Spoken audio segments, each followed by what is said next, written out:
Olá, oitavo ano, sejam bem-vindos a mais uma videoaula de Matemática 1 comigo, professor Humberto. Na videoaula de hoje, nós vamos falar sobre pontos notáveis de um triângulo. Na aula anterior, nós falamos sobre triângulos, elementos, classificação, com relação aos lados, com relação aos ângulos. Hoje nós vamos falar sobre os pontos notáveis de um triângulo, tá? Que pontos são esses? Já vou adiantar logo para vocês aqui que nós vamos falar sobre altura, vamos falar sobre bissetriz, tá? E vamos falar sobre mediana, tá certo? O que é cada elemento desse aí do triângulo, tá? Primeiro vamos falar da altura. A altura de um triângulo é o segmento de reta que une um vértice ao seu lado oposto, certo? Ou ao prolongamento, no caso, formando um ângulo de 90 graus, formando um ângulo reto. Nós sabemos que um triângulo possui 3 vértices, certo? Se a altura é um segmento que parte de um dos vértices, significa dizer que nós podemos ter 3 alturas no triângulo, tá? Reparem aqui esse triângulo ABC. Do vértice A pode partir um segmento que encontra o lado oposto, tá bom? Formando com ele um ângulo de 90 graus. Então, essa é a altura referente ao lado BC. Do vértice B também pode partir um segmento que encontra o lado oposto, AC, e forma com ele um ângulo de 90 graus. Também a altura referente ao lado AC. E do ângulo C, pode partir aqui um segmento que encontra o lado oposto e forma com ele um ângulo de 90 graus. Isso aqui é a altura relativa ao lado AB. Nós destacamos aqui 3 alturas desse triângulo, tá? E por acaso, se nós juntarmos as 3 de uma vez, aqui a altura relativa ao lado BC, a altura relativa ao lado AB e a altura relativa ao lado AC. Observem que essas alturas se encontram no determinado ponto, tá? Esse ponto de encontro das alturas é o chamado ortocentro, tá certo? Então, o ortocentro é o ponto de encontro das alturas de um triângulo, tá bom? Em um triângulo retângulo obtusângulo, um triângulo que possui só ângulos obtusos, tá bom? Os prolongamentos das alturas irão se cruzar em um ponto exterior ao triângulo, ou seja, é o caso do triângulo onde os pontos se encontram fora da região triangular. O mais comum é o ponto estar interno ao triângulo, tá? Mas esse é o caso em que a altura se encontra fora. É o triângulo obtusângulo, formado por um ângulo obtuso, tá certo? Como mostra aqui a figura, a altura possui alguns prolongamentos, tá certo? E o que vão se encontrar aqui, na verdade, são os prolongamentos da altura exterior ao triângulo, tá? Vamos falar agora de bissetrizes. O que é uma bissetriz? A bissetriz interna de um triângulo é o segmento de reta que une um vértice ao seu lado oposto, dividindo o ângulo interno correspondente a esse vértice em 2 ângulos congruentes, ou seja, 2 ângulos de mesma medida. Aqui, por exemplo, esse segmento AG, né, é a bissetriz relativa ao ângulo A, porque ele divide o ângulo A em 2 partes iguais. Esse segmento BH é a bissetriz relativa ao ângulo B, porque o ângulo B ficou dividido em 2 partes iguais. E o segmento CJ é o segmento relativo ao ângulo C, a bissetriz relativa ao ângulo C. Divide o ângulo C em duas partes iguais. Então, nós podemos ter 3 bissetrizes aí no triângulo, tá bom? Quando a gente junta tudo isso na figura só, as 3 bissetrizes, nós observamos o quê? Observamos que o ponto de encontro dessas bissetrizes, tá certo? Se chama de incentro, tá?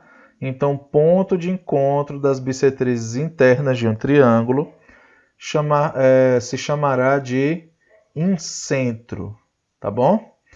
Observe o triângulo MNP, que é esse triângulo aqui de baixo, e a circunferência de centro I, ou seja, o centro da circunferência coincide com o incentro do triângulo. Como o ponto I tem a mesma distância equidista dos lados do triângulo, ou seja, essa distância em pontilhado é igual a essa, que é igual a essa aqui. A circunferência cruza cada um deles em um único ponto. Portanto, o I é o centro da circunferência inscrita do triângulo. Quer dizer, esse pontinho aqui, esse incentro, ele determina a circunferência que fica dentro do triângulo. Por isso que ela é chamada de inscrita, tá bom? Nós podemos inscrever uma circunferência aqui dentro do triângulo, se acaso eu determinar esse ponto de encontro das bissetrizes, que se chama de incentro. Tá ok? Vamos falar agora de mediatriz, tá? O que é a mediatriz de um segmento de reta? A mediatriz de um segmento é a reta perpendicular a esse mesmo segmento que passa pelo seu ponto médio. Por exemplo, eu tenho aqui um segmento AB e tenho essa reta, esse segmento de reta, que é perpendicular a B, perpendicular porque forma um ângulo de 90 graus. E ele divide o segmento em duas partes que têm o mesmo tamanho. Então, esse segmento de reta, ele está fazendo aqui duas funções nesse segmento AB. Ele está formando um ângulo de 90 graus e está dividindo esse segmento em duas partes de mesmo tamanho. Vocês já falei nisso já nesse instante, né? Quando forma um ângulo de 90 graus, lá no triângulo a gente chama de altura. E quando divide o segmento em duas partes iguais, nós chamamos de mediana, tá?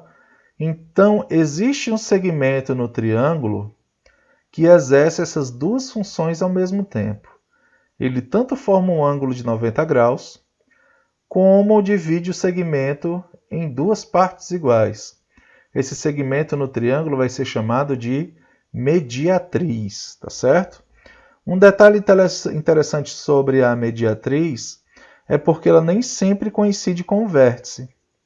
Os dois segmentos que nós vimos lá antes, eles iniciavam do vértice. A mediatriz não. Tem só um caso em que ela coincide com o vértice, que eu vou mostrar para vocês já já, tá bom?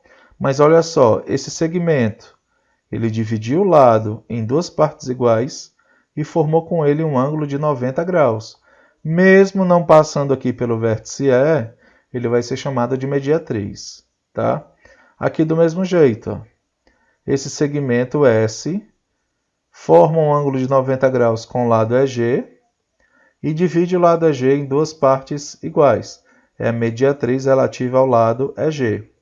E aqui a mediatriz relativa ao lado EF.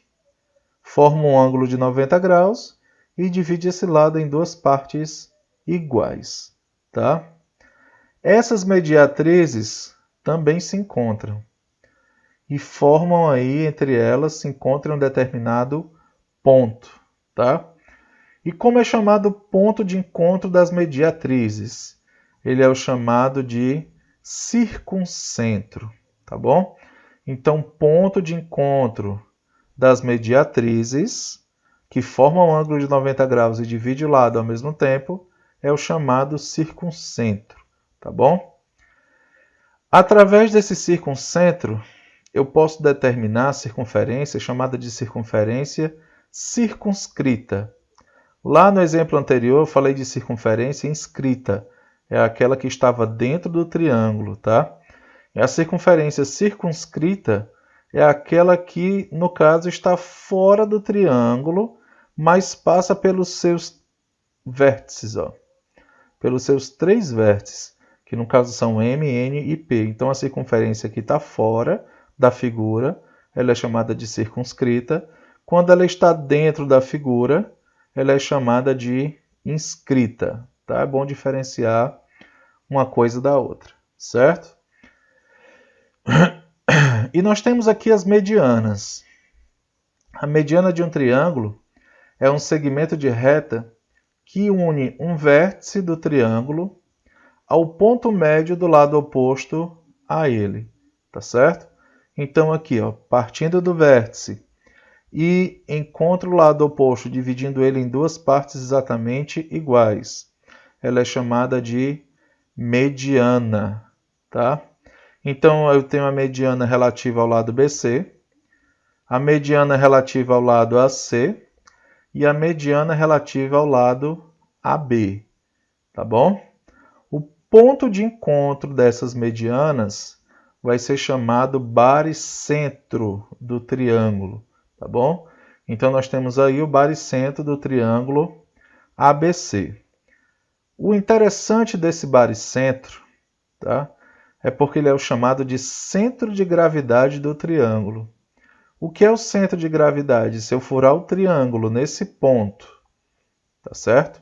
No baricentro, e amarrar, por exemplo, um cordãozinho aí, nesse ponto, tá? O triângulo ele vai permanecer equilibrado. Nenhum vértice aqui do triângulo vai pender para baixo nem para cima, certo? Ele vai estar bem equilibrado, com equilíbrio bem constante, vamos dizer assim, tá? Então ele é o chamado centro de gravidade do triângulo. Nós podemos verificar essa propriedade construindo um triângulo qualquer em cartolina e passando um fio pelo seu baricentro. É claro que vocês vão ter que calcular o baricentro antes, identificar o baricentro antes. Ao suspender o triângulo, ele vai ficar em equilíbrio, tá? Então, cada ponto desse possui uma determinada propriedade dentro do triângulo. Tá certo, turma? Vou deixar para vocês responderem a atividade da página 110. No módulo 2 de vocês, é uma página só. Rapidinho vocês respondem, tá? Quero ver todo mundo respondendo. Até a nossa próxima aula. E não esqueçam do nosso encontro no plantão Tira Dúvidas, tá? Tchau para vocês.